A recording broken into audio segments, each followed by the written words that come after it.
Recently, the LDP, the governing party of Japan, voted in Sanae Takaichi to lead them, which would make her the first female leader of the LDP, and you would think Japan's first female prime minister as she succeeds Ishiba, the current prime minister of Japan.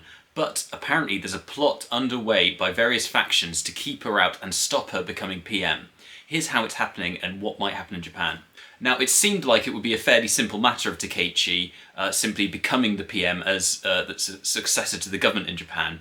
However, there was rumours before Takaichi won that the Komeito, their partner, who were lending them votes which make them the government of Japan, were unhappy at the prospect of Takaichi becoming the leader.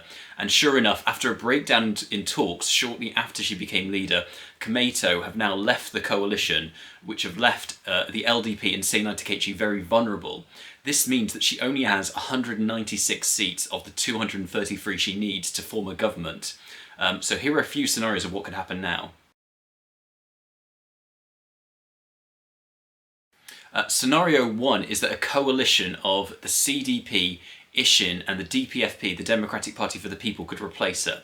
Now, discussions were underway once Komeito left the coalition for them to potentially form a bloc to replace the LDP and become the new government of Japan, thus forcing the LDP out. Now, together, these three parties would have 210 seats, more than the 196 the LDP would have on their own. But it appears that talks have already broken down with Tamaki, the leader of the DPP, who was touted as a possible head of this new coalition, saying that the policies he wanted weren't agreed to in advance of these talks, and so he's refusing to move forward. Now, apparently talks have now reopened once again between these three parties for them to negotiate this agreement, and they'll certainly have to iron out what their policy is. You might be wondering why Tamaki, who's the leader of a relatively small party, the DPFP, would be the leader when the CDP have many more seats, 148.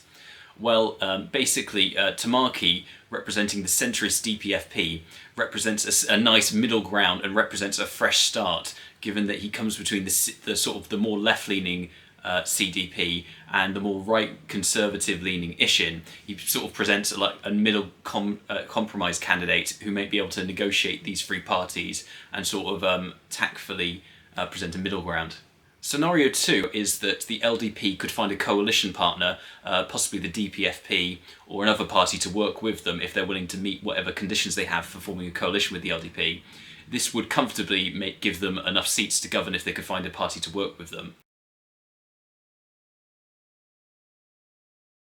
The third scenario is that the LDP, if none of these negotiations work out, simply form a minority government of 196 seats. Now, this would be very fraught, and they'd be very sensitive to having votes against them. They'd have to work very carefully to get votes through Parliament, and they'd have to work on an issue-by-issue basis with other parties, and they would be very vulnerable to no confidence motions, but they could perhaps get it through, and this would be effectively the default option, as they're the largest party in Japan if no one could agree a coalition.